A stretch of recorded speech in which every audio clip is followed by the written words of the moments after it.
bata, maayong buntag. Ako di ay si Teacher Janiel. So karon atong istoryahan si Carlo.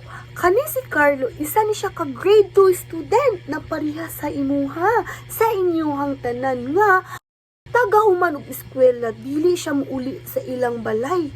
Pero muadto siya og basketball court kay magdula siya og basketball.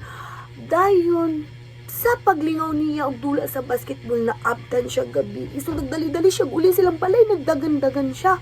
Og nakita niya iyang mama nga naghilak. Ana iyang mama.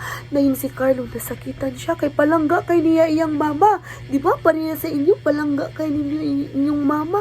Inana di hapon si Carlo. So nasakitan si Carlo, niya na din siya.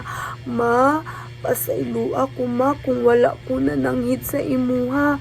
Ana din iyang mama.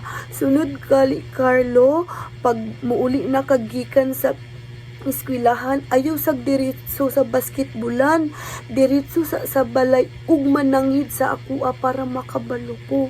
Ug ana din si Carlo, oo mama, mananghid nako sa sunod.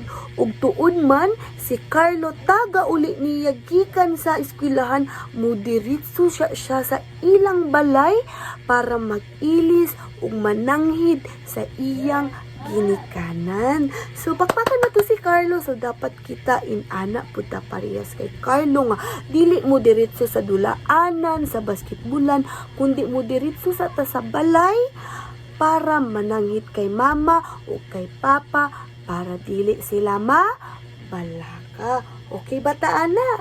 So pakpakan na to si Carlo no. So again, mananghid kay mama o kay papa.